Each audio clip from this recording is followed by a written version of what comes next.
So good afternoon, everyone. I am Colonel Linda Riddle. I'm with the Dod Cyber Institute, which is great. So the Dod Cyber Institute, we've kind of coined ourselves as the power of six. And I'll get into a little bit more of what that means as we get along in this discussion. So just start off a little bit about myself, some background. I am in the South Carolina Army National Guard. So I've been in the Guard for about 27 years. My most recent assignment was I was the battalion commander of our cyber battalion in South Carolina. So there are 5 National Guard cyber battalions. South Carolina has one of them. We were a part of Task Force Echo 2. If you know anything about those missions, South Carolina had one of those second missions after Virginia. And right now, my current role, I'm the brigade commander for our 228 Signal Brigade. So within that brigade, we have a signal battalion, and we also have a cyber battalion.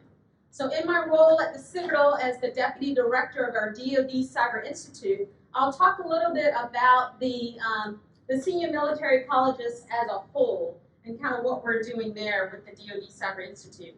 So our authorization, because we always have to start a little bit about where we came from, how did we get here.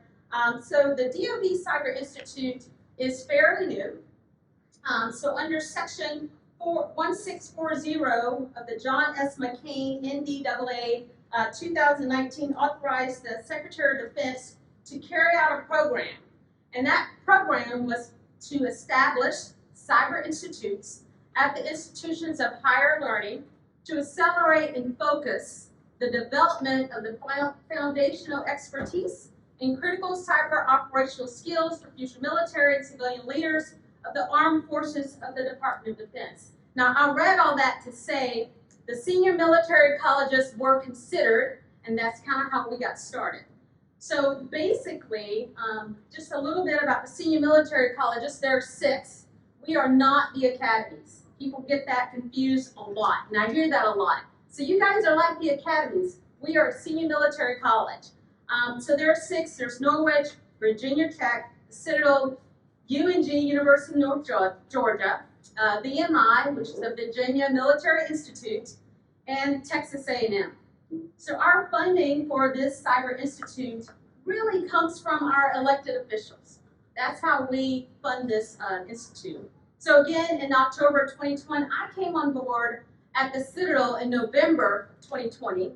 So as we were standing up the Cyber Institute, and I'll talk a little bit more about that, but basically this kind of came into a concept in October of 2020 with the 6 senior military colleges. And you would think that the military colleges have worked together before, but I'll tell you, this is the first time the 6 senior military colleges have really come together for a common goal and mission. And it's pretty sweet, and it's awesome to work with the other senior military colleges. But this is our first time doing that. So some of our goals as we build out this Senior Military College Cyber Institute was to, 1, develop a DoD-focused talent pathway with the senior military colleges. 2, conduct a pilot program, and that's basically what we're in right now. We're in a pilot program for capability and capacity. So when I was at the Cyber War College, the National Defense University, one of the things they foot stomped all the time was capability, capability, capability. So if you guys were in my class, we would laugh about that because it's truly about capability, right? And building that capability. So this is the goal of the Senior Military College Cyber Institute. We want to employ the Cyber Leadership Development Program framework. So this framework actually started from the Army Cyber Institute. So we're kind of piggybacking off of that framework right there. One of our goals is also to prepare students for the DoD cyber workforce roles by incentives, opportunities, experiences, certifications, giving them that confidence that they need, and also communication skills and leadership. Would you find all of this in the senior military college environment? One of our other goals is to enhance the accessibility to and diversity of the DoD cyber workforce. And you'll see how diverse this group is in some of my other slides. And the last thing is we want to establish a program of record. So as we build out this cyber pilot program, what we want to do is after we built out this program, we want to take this and leverage it with the other institutions as well, other colleges to be a part of this. So our guidance that we fall under within these US Cybercom, a couple of highlights when it comes to our coordination. US Cybercom and the DoD CIO, they're the ones that provide the leadership and the oversight for the program. So a couple highlights. This is a cyber workforce program. It is not a scholarship. I say again, it is not a scholarship or a graduate research program. Basically, again, is to create that pipeline coming from the senior military colleges. Both US Cybercom and the DoD envision senior military colleges will work together. The program is an opportunity to create partnership. So what you'll find within the senior military colleges, we're focused on leadership and development. And not all of those students go into the military, right? So you definitely don't want to miss out on the experience from the senior military college, that leadership, that structure. I mean, we all need that when it comes to cyber. And so we want to make sure that that talent goes back into our DoD, even the civilian work roles. So again, on bullet 1, 2, 3, 4, the program will support an annual cyber summit. We'll rotate that around the institutions. And the last thing, the Cyber Institute should have a staff for coordination. So I'll talk about a little bit just how we built out some phases. But again, going back to what is a senior military college? So it's one of 6 colleges, senior military colleges, that have an ROTC program. And so I know that many of you know that there are ROTC programs in other colleges as well, but this is the one that falls within that law that establishes what a senior military college is. So again, I mentioned them. Norwich is out of Vermont, Texas A&M, Citadel, VMI, Virginia Tech, UNG. Those were the 6 senior military colleges. And basically, the senior military college must maintain a military standard. So you have soldiers, they're not soldiers, cadets, that are in uniform. So if you were to come to the Citadel, they're in uniform, they may have on ACUs, they are a part of a senior military college. What's that? Basically the entire college. Yes, at the Citadel it's the entire college. That is not the case with some of the other senior military colleges, but definitely at the Citadel, all of them that are in the core of cadets are in uniform and they're there, they live on campus and are part of that senior military college. So our capabilities, out of 1,100 ROTC programs, the senior military colleges produce about 1,000 new officers. That's 11% of service ROTC commissions in the active duty, in the Guard, and the reserves. They must maintain a military standard, which I mentioned before. Senior military colleges offer academic programs in cybersecurity, strategic language, mathematics, data science, computer science, supply chain logistics, homeland security. So this differs among the 6 senior military colleges, but we all have that standard of what we offer. 5 of the 6 senior military colleges are designated NSA National Centers of Academic Excellence in Cyber Defense. We conduct research and award graduate certificates, offer undergrads in minor security, cybersecurity, and also designated project global officers institutions in those languages. 2 of the 6 senior military colleges offer a bachelor's in degree and a degree in cybersecurity. At the Citadel, we also offer a degree in cyber operations, which is fairly new to the college there, but we also offer that degree. And we also, 2 of the 6 senior military colleges offer a graduate certificate program in cybersecurity as well. So our Cyber Leader Development Program, as I mentioned, this is basically the framework from the Army Cyber Institute that we kind of piggyback off and leverage this Cyber Leadership Development Program. Basically, the emphasis for this program is looking at the whole student, because really when we want our cyber leaders, we just don't want them in the technical realm. We want to also look at the entire student. So how do we do that?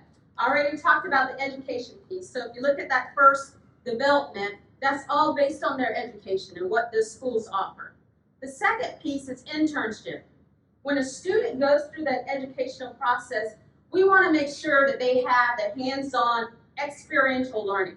And that's really, really important. So one of my jobs as the cyber operations and outreach that I do at the Citadel is I look for internships for our students. Whether it's DoD, that's our main way of what we're looking for in internships, but also within industry. So that's really, really important when it comes to this program. Clubs. So each one of the senior military colleges, we have clubs, we have a cyber team, we have robotics teams, we have ways that our students are engaged. And we also participate in competitions. And you'll see that when I go into a little bit more detail with the other senior military colleges. Capstone projects. We work with our cyber leaders, we work with the other agencies, and we look for capstone projects. Leadership positions. So again, on campus, if you are part of a senior military college, you're going to have a leadership role. And that's really, really important when it comes to developing the whole person. So again, this is our framework that we use for our cyber leadership development program. I feel like I'm talking a mile a minute, but so in our 4-year program, this is what it looks like. So in that freshman year, we're really just kind of introducing them to what is cyber. When you come to college, you think you want to major in a subject, and you realize, this might not be for me.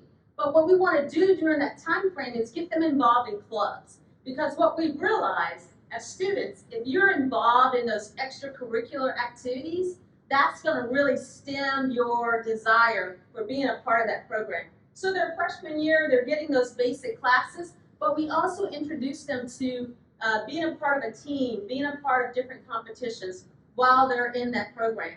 So their sophomore year, we invite them to be a part of a cyber summer immersion program.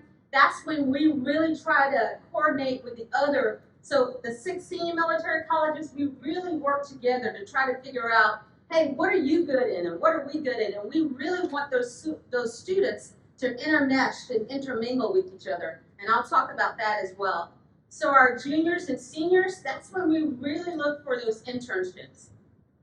Basically, starting off in our sophomore year, by the time they're seniors, we expect for them to graduate with some hands-on experience, having been involved in some competitions, and really they're ready to step into a job.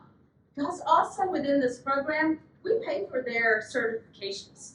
So we really try to focus them on getting a Security Plus, getting Network Plus, some of those basics foundations. So one thing as a part of this program is we pay for those certs. So again, when a student graduates from this Cyber Institute program, we expect for them, if they're going into the military, they have some of those basic skills. If they're going to work for DoD, they should be able to step into the job. Now, the only caveat is clearances, right? That's the big thing. I mean, even if we hire, well, we know that if you're going for that top secret security clearance, you could wait a little while. So what we try to make sure that they do, if they're interning, and they're interning with one of the Department of Defense agencies, we say, hey, while they're interning for you, can they go ahead and start that clearance process? And majority of the time, it's yes. So it's a win-win because they get that student their sophomore year. They've already started that internship process. They also are able to go into that program, and that agency is actually able to mold them into exactly what they're wanting them to be. And then, you know what happens? They come back the following year, they come back the following year, and by the time they graduate, guess what? You have someone who's not only familiar with your organization, but you have trained and molded them, and they're ready to start. I mean, that's exactly what we want. Is that a perfect world? No, but that's what we're going for. Okay, so our lines of effort. So within our senior military college, we have our lines of effort, and it's within 3 phases. What you're looking at here is our phase 2. Our phase 1, basically, we started off just kind of, how do we build this? And really in building this up, each one of the senior military colleges had to kind of start off with just developing. So we went out and we hired, like I told you, I came on board, and actually right after I went to Cyber War College, National Defense University, College of Information and Cyberspace. I'm an alum. So basically right after that, that really put me in a good place to start with the senior military college at the Citadel in their Dod Cyber Institute. So the focus was really building this program from the ground up. So in phase 2, our line of effort number 1 is really sustaining that. You know, we compete for talent just like everybody else. You know, when you have all those skills, you have a clearance, sometimes it's a little hard to say, now come work for an institution, right? But what we really want to do sometimes is we have adjunct professors that work at those colleges because, again, we're looking for those skill sets.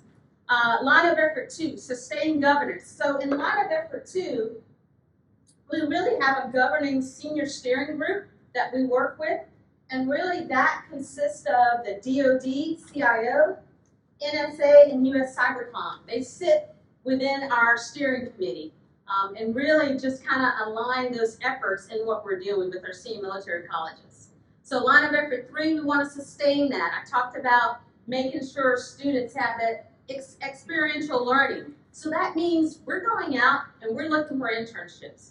We're going out and making sure that our students are in those positions. And also what that means is we work with K through 12 as well. Whether it's through putting on a program or that we put on, or we also send our students into the schools and work as mentors with Cyber Patriot and some of those other organizations. So that's their way of giving back, our way of giving back to the community. So line of effort 4, entry-level educational programs. We look for research programs, right? Because again, we want to make sure that our students have that opportunity to do research. So we partner with, the laboratories. We partner with the agencies. We partner even locally within our states. So within South Carolina, we may partner with SLED. We make any institution or any agency that will allow the senior military colleges to partner with them, we do. Recruit, train, and deploy, that's where we are now in our phase 2. So one of the things that we've done with the senior military colleges, I think we have 3 right now. So we have students, we have soldiers, sorry, I get my soldiers and my cadets all mixed up sometimes.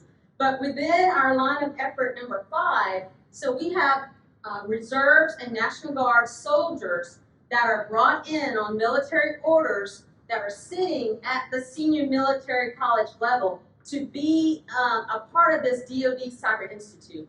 And the reason why we do that is we want to stay relevant. Sometimes when you're teaching in the academic, sometimes you're not as relevant sometimes because you're teaching, right? And so in order to remain relevant on, well, what's going on, we bring in those soldiers that are still involved, that are still in the fight, to be a part of the Cyber Military College Institute. So they're on orders for a year, and they're called the Reserve Component Deputy Directors. It's awesome. It's awesome. And in 6 and 7, we're not there yet. That's going to be phase 3, so we'll look for that in our 2023. That's where we'll stand with our persistent cyber training environment and bringing this model to other schools. So what do we look like?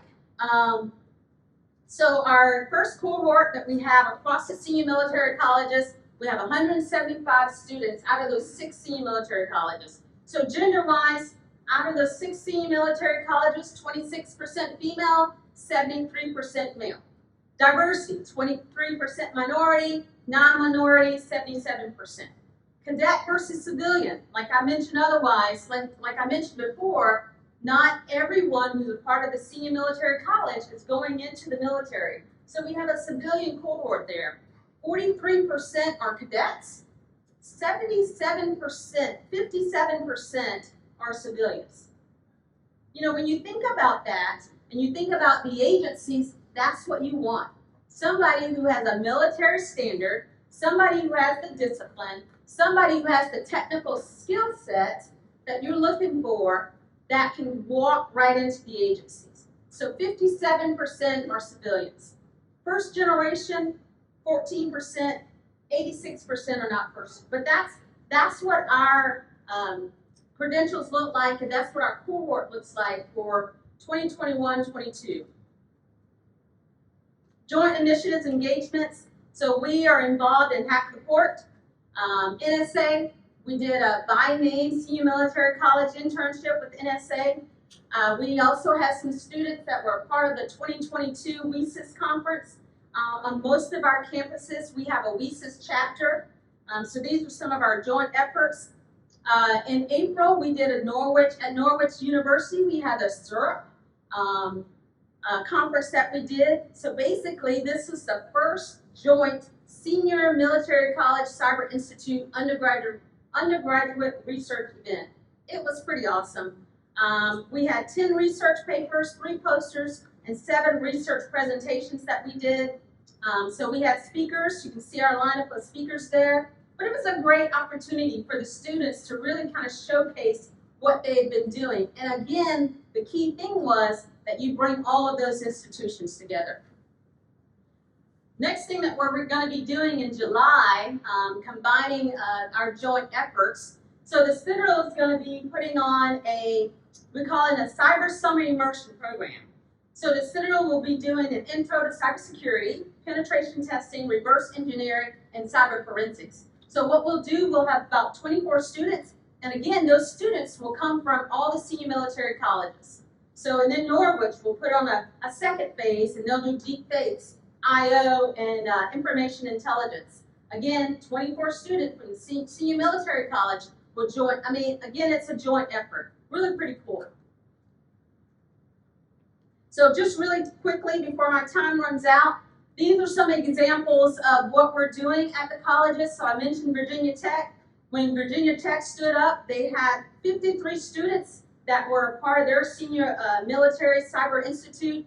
24 were doing undergraduate research. 10 was a part of their fellows, and they had 8 critical languages. So again, just an example of what Virginia Tech is doing. And I'll say each senior military colleges, you know, everybody's unique in how they do things, so which is awesome, you know, and how we do that. So at UNG, they are really focused in on their K-12 program. So they were part of the SANS Cyber Start. They did competitions, and this is kind of what their layout looks like as they travel through their senior cyber leadership development program. At Norwich University, experiential learning, I talked about that. So they took from their freshman year, students have a personalized co-development relationship with their faculty there. So they're really engaging students and pairing them up with faculty so they can really have that mentorship and really build that pathway along the way for those students that are part of their program. So Texas A&M, they're really involved in the research, and one thing I'll point out is their conferences. So they did the NECE Hack the Port, they did Black Hat, so some of the students went to DEF CON, which was really cool. We'll have some more students go there in August. And then we also had our National Cybersecurity Summit, which will happen in September of this year. So at the Citadel, which I can talk about all day because that's where I work. So one of the key things that we did at the Citadel as we build up in our phase 2, I talked about the high school mentorship. So this is one of our seniors who he graduated this May. He will be working for NIWC, Naval Information Warfare Center there in Charleston. But one of our local schools on Facebook said, hey, we would love to have a mentor. Somebody said, hey, Linda, don't you deal with some cyber stuff? And so I said, yes, I do. Went back to the college, found a mentor. So he traveled to the school. Long story short, he helped this school really get involved in some competitions, and they won some state and national competitions. So that's basically just us sending out students within the school. And one other thing I'll mention is our cyber boot camp. We had at the Citadel, we put on a National Guard cyber boot camp. It was a 2-week camp. We did Security Plus for 2 weeks, and we also did Pen Test Plus for 2 weeks. And again, the Dod Cyber Institute really funded that event to really give back to the community. It was pretty awesome. So at BMI, basically they have the cyber captains, and what they've done is not only in their high schools, they really went out to the home schools, and this showed everything that they were doing with sending out students. I mean, and they hit a lot more schools than we did. But again, it's about giving back to the community, giving back to the schools that are tied into cyber. So this is, again, as I mentioned, it's a pilot program. It's funded by the Department of Defense. It is not funded by the Department of Defense in a sense of we really go out and do our own funding. And we really focus on giving back to the community. So we began our phase 2 October 21. Again, our phase 3 will start in October 23, and that's really going to be focused on taking this pilot program and establishing it so that we can really launch this out to the other schools that are involved. I am out of time. I'll answer any questions that you have. I know that was really quick. What are your Just questions? a couple minutes for questions. Yeah.